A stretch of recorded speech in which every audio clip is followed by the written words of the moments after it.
ഇന്ന് ഭാരതത്തിന്റെ വാനമ്പാടി ലതാ മങ്കേഷ്കറിന്റെ സ്മൃതി ദിനം.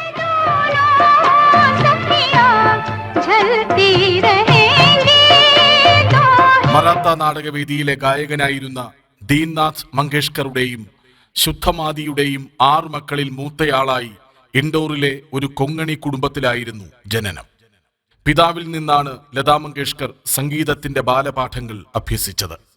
5-ാമത്തെ വയസ്സിൽ പിതാവിന്റെ സംഗീത നാടകങ്ങളിൽ അഭിനയിക്കാൻ തുടങ്ങി. ലതാ മങ്കേഷ്കറിന്റെ 13-ാം വയസ്സിൽ അച്ഛൻ മരിച്ചു. കുടുംബത്തെ നോക്കാൻ വേണ്ടി ലത സിനിമയിൽ അഭിനയിച്ചു തുടങ്ങി. പിന്നീട് അഭിനയം വിട്ട് സംഗീതത്തിലൂടെ ലതാ മങ്കേഷ്കർ വളർന്നു. മറാത്തി ചിത്രത്തിലാണ് ആദ്യമായി പാടിയത്. എന്നാൽ ഈ ഗാനം സിനിമയിൽ നിന്ന് നീക്കപ്പെട്ടു. ആ വർഷം തന്നെ പാഹിലി മംഗള ഗോർ എന്ന മറാത്തി ചിത്രത്തിൽ അഭിനയിക്കുകയും പാടുകയും ചെയ്തു. 1946-ൽ പുറത്തിറങ്ങിയ ആപ്കി സേവാ മേം എന്ന ചിത്രത്തിലെ ഗാനമാണ് ലതാ മങ്കേഷ്കറിന്റെ ആദ്യ ഹിന്ദി ഗാനം. 1948-ൽ ഷഹീദ് എന്ന ചിത്രത്തിനു വേണ്ടി പാടാനെത്തിയ ലതാ മങ്കേഷ്കറിനെ ശബ്ദം നേർത്തതാണ് എന്നു പറഞ്ഞ് നിർമ്മാതാവ് എസ് മുഖർജി മടക്കി അയച്ചു.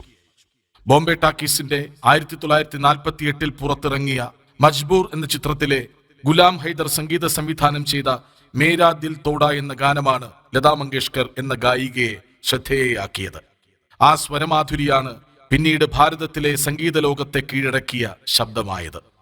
തന്റെ സംഗീതയാത്രയിൽ മലയാളത്തിലും ലതാ മങ്കേഷ്കർ ഒരു ഗാനം ആലപിച്ചു. രാമു കാര്യാട്ടിന്റെ സംവിധാനത്തിൽ 1974-ൽ പുറത്തിറങ്ങിയ നെല്ല് എന്ന ചിത്രത്തിലെ വയലാർ രചിച്ച് സലിൽ ചൗധരി സംഗീതം നൽകിയ കദളി കൻകദളി ചെങ്കദളി എന്ന ഗാനം ലതാ മങ്കേഷ്കർ മലയാളത്തിന് സമ്മാനിച്ച ഗാനമായി.